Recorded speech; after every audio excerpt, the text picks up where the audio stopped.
This panel, we're going to highlight really quickly some coalition strategies for leveraging reforms. My goal is to, as the outreach manager, to continue this conversation via webinars, which is something we're going to be launching in the next few months for coalition members to increase our communication so that we're communicating more on a regular basis and talking about these issues throughout the year and not just panicking during the legislative sessions. Some of the things that we're going to talk about today, Kelley Shannon with the Freedom of Information Foundation of Texas is going to talk about some of their efforts to increase diversity of coalition members. As we've talked about before, just focusing on journalists is probably not a great way to move forward, and we want to kind of expand our coalitions and make this a fight for everyone as opposed to just journalists. Adam Marshall with the Reporters Committee is going to talk about litigation, of course. And I'm going to talk about also some strategies for stopping bad bills before they become laws, and some of the things that we're going to be doing with NFOIC coalitions. So, Kelley, if you want to go ahead and begin. Okay, hello again, everybody. Can you hear me okay? There's a sheet that's gone around. If you don't have it, I've got extras. We can also send them out by email, but it's about the Texas Sunshine Coalition. And what this is a coalition that we at the Freedom of Information Foundation of Texas helped form a little over a year ago. This is not our state foundation. We're part of it. Our foundation is part of this, but this is about 18 groups, and the logos are on there. I think one logo is missing because we just had somebody add. But what we did is in 2017, our last legislative session, because we meet every 2 years, we had such a horrible legislative session. We had to regroup, had to come up with new strategies. And so what we did, we've informally worked with some of these different groups in the past, and when certain bills come up, say, hey, can you go testify on this? Can you sign in for us here? Can we work together kind of on a piecemeal basis? But what we did is decide we needed to form this Sunshine Coalition to show the legislators and the public at large and generate publicity too in the news media about just how diverse the interest is in access to information and how it's important. Open records are important for everyone. It's not just a journalism thing, it's for all citizens. So as you can see on here, we have all kinds of groups that got involved that we recruited, one by one over the course of the year. We've added all these groups, everything from, left-leaning nonprofits to right-leaning and in between, and even businesses. So we've got ACLU, Public Citizen, the Texas Public Policy Foundation, which is a conservative think tank, of course the press groups, publicdata.com. And just the formation of this Sunshine Coalition started to get some buzz, started to call attention to our issues throughout the off year, throughout 2018, leading up to our 2019 session. It also gave us the vehicle for more events and outreach than we might have had otherwise if it were just me and my board organizing it. For instance, right after we formed the Sunshine Coalition last March, it was right around Sunshine Week, okay? And so the Texas Public Policy Foundation has this monumental office with all kinds of audio-visual doodads and theater, et cetera, and so they offered to put on and live stream a panel discussion like this, but we got a couple of lawmakers, we got a couple of other folks involved, and it was a big success. It was a packed house. They, provided some lunches, free lunches for everybody, and then live streamed it, and we had thousands watching on internet during their lunch hour. And so that sort of really kicked off our different events, and we've had different outreach events. We go around talking about, the importance of the Texas Public Information Act, open records, and we use the Sunshine Coalition sort of as a key point in just centering it around that. And so now this time in the legislative session, when we've had different bills come together, different bills come up for hearings that we support the Sunshine Coalition, we'll have different members of the coalition in there testifying, talking about it from their own organization's point of view and saying, and we're a proud member of the Texas Sunshine Coalition, which supports this too. And it just shows what a numbers game we've got going of just how diverse the support might be. So what we did is, and I'll be real quick here, but you can see on the back the 4 pillars at the top that this group all agreed upon. We haven't strayed beyond these because, everybody's got different views on different things, but these were the things that we could agree on. And the first 2 deal with those horrible Texas Supreme Court rulings, the Boeing decision, the Greater Houston Partnership decision. We knew we had to fix that. We had to get some contracting transparency back. We had to give the people the right to see how their taxpayer money is spent.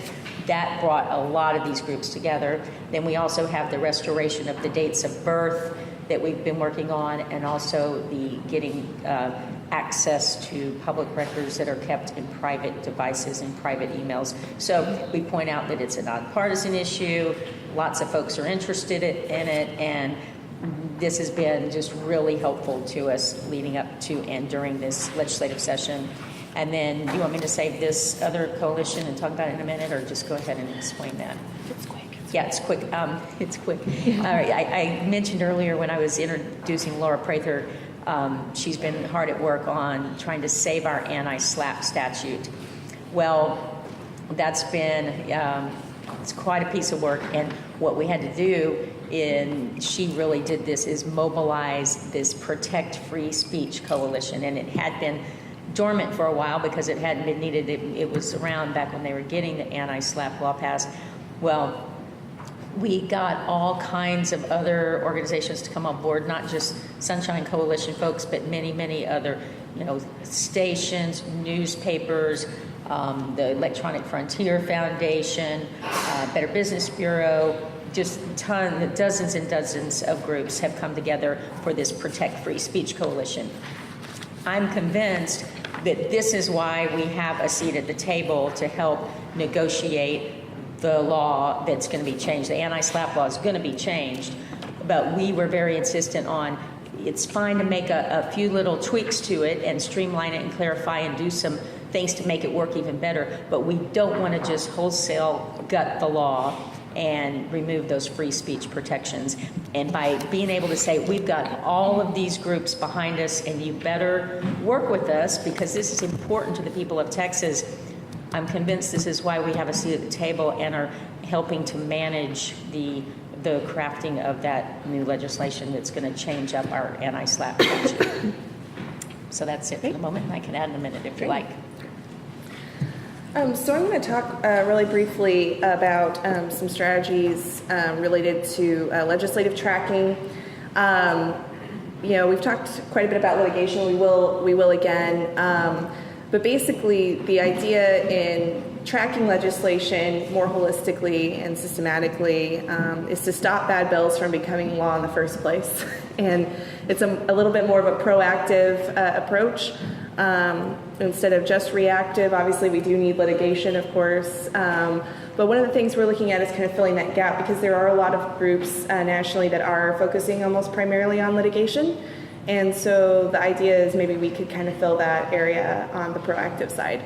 So I did a survey of coalitions, and so many of you got that. Not all of you filled it out, but you know who you are.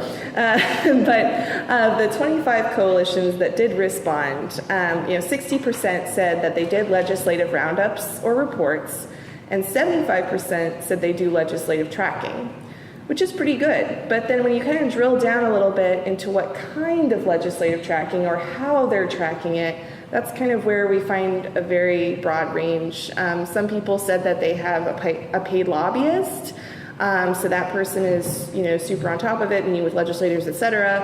Others are relying exclusively on their press associations. So sometimes the press association doesn't have the same alignment, or they're chasing other bills that deal with, like not letting the newspaper of record, changing and for the ads and stuff like that. So, so that's not a full-time gig. And then the other part is some folks just said, well, I just sort of get tip-offs from people when there's a bill coming or when there's already one in the process. And that's where we really need to do some improvement. Because at that point in time, it's usually too late. Things have already progressed to a point where you can't can't really get into the conversation. And so one of the things that NFOIC has decided to do is we're going to be partnering with a software company called Quorum.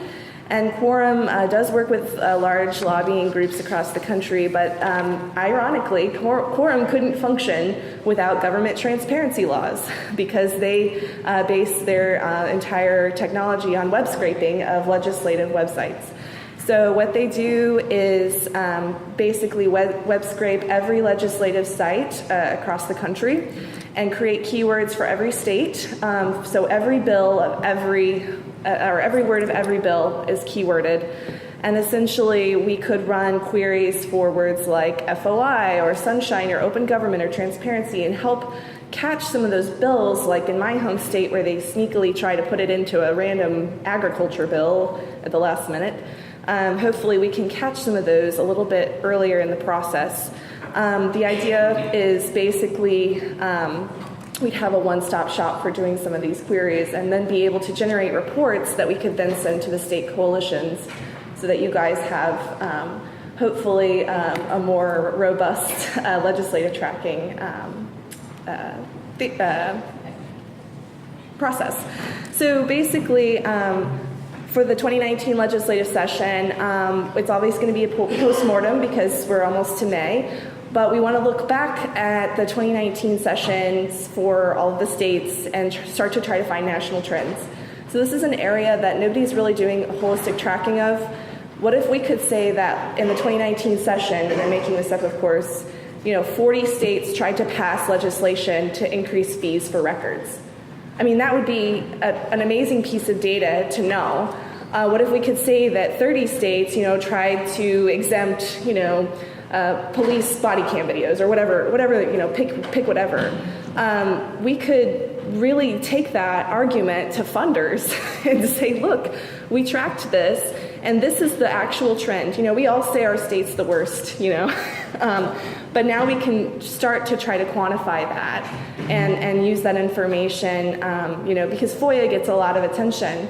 And it's hard to track 50 states, but we can try on some of these particular areas. So for 2019, it would be a post-mortem idea, and then we would publish a report with our overall findings, and then give you guys on the state level what we found there. And then if that all goes well, of course, then 2020, we would try to do this in real time during the sessions for you, so that you can actually get the information you need earlier so that you can keep the bad bills from becoming laws in the first place. And also then hopefully we would have some more national grants that we can then disperse to you guys on the state level as well. All right, great. My name is Adam Marshall. I'm at the Reporters Committee, as was said. I will try to keep this short. The TLDR of my talks today are that I'm a litigator at the Reporters Committee for Freedom of the Press. I focus primarily on state litigation now, actually, in the realm of open government. And I have good news, and that is there are going to be a lot more Reporters Committee lawyers, and there's going to be a lot more litigation at the state and local level in support of the news media and journalists across the United States. Earlier this year, the Knight Foundation announced an incredible investment and commitment to local journalism in the form of a $300 million commitment to all kinds of different groups across the United States. As part of that, the Knight Foundation committed to investing $10 million in the Reporters Committee, and we are going to use that money to put more lawyers in the field at the state and local level to support newsrooms, to support journalists, and to do the kind of access work that has been on the decline, frankly, in many years. So I hope that you will look to the Reporters Committee in the months and years to come as a partner. We work with all kinds of groups, press groups, freedom of information groups, all across the country. We have an incredible network of lawyers that we know and work with and can connect you with. We do amicus briefs all over the place at state, local, and federal levels. And we're increasingly taking steps to work with and coordinate law school clinics. Josh, who's here, does a lot of that. And there are, as you've heard yesterday and today, a lot more law school clinics out there who are also doing litigation. So all this is to say that sometimes you just need people in the trenches on the front lines doing the kind of day-to-day grunt work of litigation. And that's what we like to do. We think we're pretty good at it, and we're excited to do more. So definitely keep us in mind as you have challenges going forward. We have time for questions. Anyone have a question?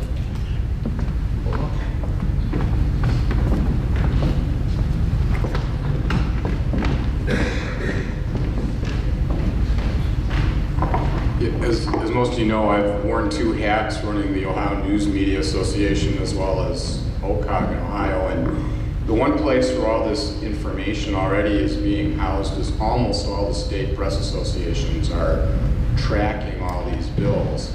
But one's doing it on Excel and others doing it on some other tool, but it just seems there has to be, that information's already there. There has to be some way to collaborate with the newspaper association managers, because it would be a highly valuable tool for everybody. And I know the Reporters Committee and AP have also made efforts, to track, pending legislation around the country with tagging it. But there's some combination of human intervention, searching and scraping that would be, valuable in multiple organizations, and maybe it might make more sense to even think bigger in terms of how valuable this really could be for several different groups, and also not to reinvent the wheel, because a lot of this really is being tracked already. It's just not being disseminated outward from the organizations that are tracking. Right.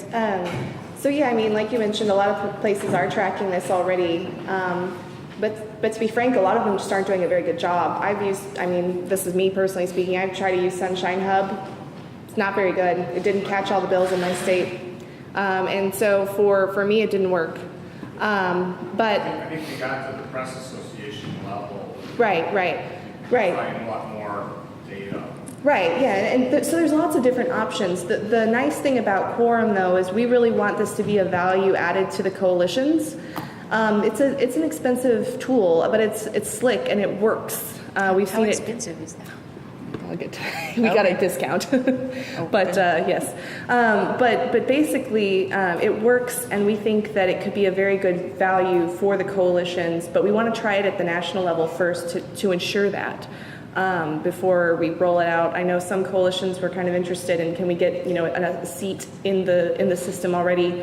Let's make sure it works, and then we want to try to get that to you guys. We also want to just test it to see how holistic it is, because as Tennessee mentioned, sometimes they get bills that have wording mentioned on them at the last minute that aren't always on their legislative site, and so that could potentially present a whole new issue.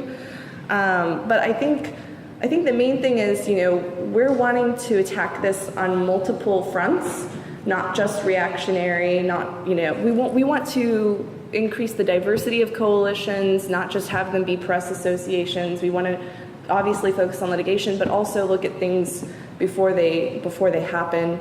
But yeah, working with the press associations has been a good strategy for some, but not everyone is doing it, and not all the press associations are doing a good job of it. So we have to look at how to do that better.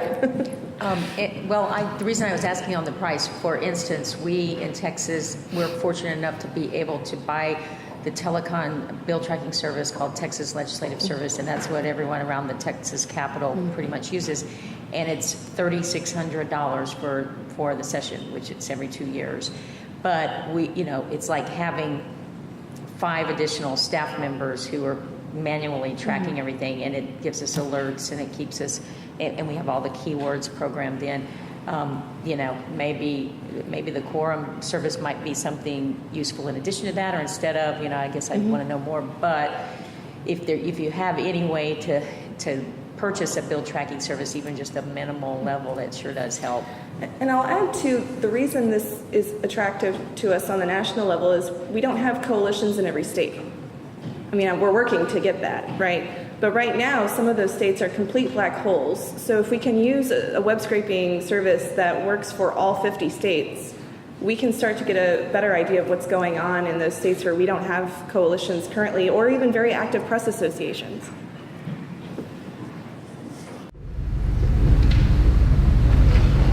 Just two comments that I hope aren't too simple on the on the idea of coalition building. First, going back to what the previous panel spoke a little bit about the Sportsmen's Association, I would just mention environmental associations I've seen are very interested in having access to data, and unlike some of the groups that David talked about yesterday, they have a lot of money often. So that's an idea. And then another idea of coalition building is what I am, a historian, and they don't have quite as much money, but they are as angry as anyone about not getting historical old records and using FOIA. And they're big users, and they're angry, they're activated, and perhaps importantly, every state, I think, does have a state historical association, and there's already pre-built associations of angry people like me that want to get their historic records. So just two quick ideas. Yeah, and let me just close out just to add on to what Kelsey had said there about not having some of the coalitions or the stronger coalitions existing. A couple of years ago, you all might remember there were a couple of states where there was legislation that was to redact the names of law enforcement officers in their states, Virginia and I think Michigan. And we really worked a lot with those two states to get that legislation tabled, and were successful. However, in West Virginia, I believe, where we had just a kind of an individual working within the journalism school there was a similar piece of legislation that passed that we missed. And our concern is, and we're seeing this in a number of areas there, and knowing how a lot of these legislatures like to replicate other legislatures out there. So while a good bill we'd love to see replicated, a bad bill gets replicated too. And we put a lot of efforts into trying to shut down some of these bad bills, but if we're missing it someplace else where we can spot it, then we can also address that there as well. And we're looking at a number of things right now, as you all know, we've talked about these last couple days, that are being pushed and introduced, and maybe they're tabled this year, but they're going to come back again next year. And so we're really hoping to be able to build more knowledge and more data around some of these national trends, as well as being able to support the coalitions within their states, where a number of them are literally reading entire bills until they find something buried, like on a farm bill on page 80 that, in Kentucky, we had situations there as well. All right, so this is going to be important. We're going to have more conversations about this going forward, but these were three particular topics that we thought were particularly interested for you all to be participating in, and we're going to do more about this. I want to thank our panelists, Kelley and Adam and Kelsey, for this.